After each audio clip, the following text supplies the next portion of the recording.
नमस्कार मंडळी, आज मी तुम्हाला दाखवत आहे। ही आहे 1 किलो रोहू माशी। हिला स्वच्छ धुवून हळद मीठ लावून हिला चांगलं 10 मिनिटे ठेवलेलं आहे। आता आपण कशी बनवायची मी तुम्हाला दाखवते। नॉनव्हेजच्या भाज्या असल्यामुळे जरा ह्याला तेल जास्तच लागतं, त्यामुळे आपण याला 4 पळी तेल टाकूया।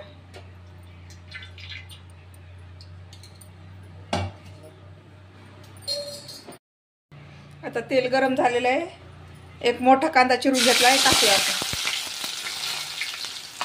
याला चांगलं लाल कलर येईपर्यंत थोडंसं तळून घ्यायचं।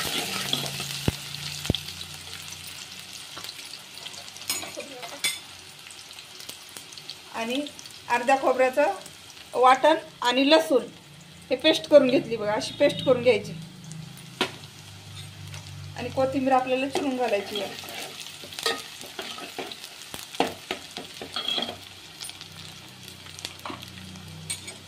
त्याला चांगलं तळू द्यायचा कांदा। आणि कांदा तळ त्याच्यासोबत पेस्ट पण टाकून द्यायची, ती पण चांगली तळून जाईल।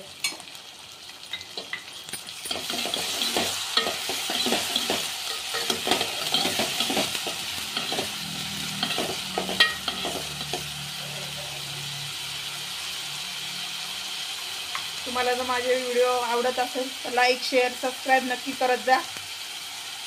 आणि असेच नवनवीन व्हिडिओ मी टाकू बघायला तुम्हाला टाकू।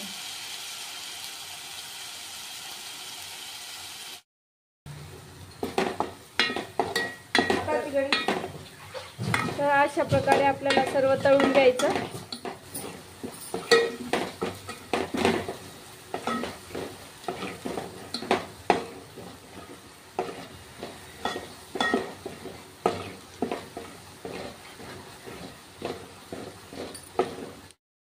खोबरं तळलेलं आहे। आता खोबरं तळून झाले। आता आपण ह्याच्यामध्ये घरी बनवलेला घाटी मसाला टाकूया। तर 3 चमचे घाटी मसाला टाकणार आहे मी, पाहू शकता तुम्ही। आणि हळद नाही टाकायची आपल्याला, कारण की माशीला हळद अगोदरच लावून ठेवली, हळद आणि मीठ। त्यासाठी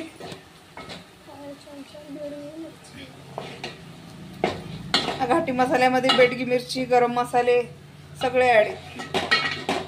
हा पण व्हिडिओ टाकलेला आहे मी YouTube वरती, ते तुम्ही बघू शकता कशा प्रकारे बनवलेलं आहे। आता आपण माशी टाकून घेऊया।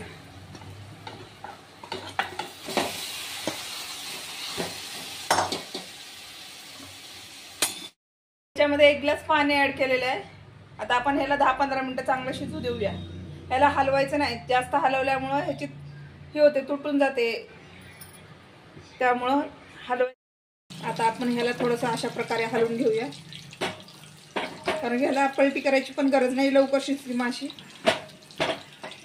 थोडीशी आणखी 5 मिनिटं ठेवायची आणि मग होऊन जाईल, कारण की आपण चमच्यानं पळीनं वगैरे केलं तर पीस सगळे तुटून जातात। आता पाहू शकता तुम्ही, भाजी तयार झालेली आहे, पाहू शकता। अवघ्या 10 मिनिटांमध्ये भाजी झालेली आहे। आता याच्यावर आपण थोडीशी कोथिंबीर टाकून घेऊया। आणि माझी रेसिपी आवडत असेल तर लाईक शेअर आणि सबस्क्राईब करायला विसरू नका। असेच मी नवनवीन व्हिडिओ टाकत जाईल।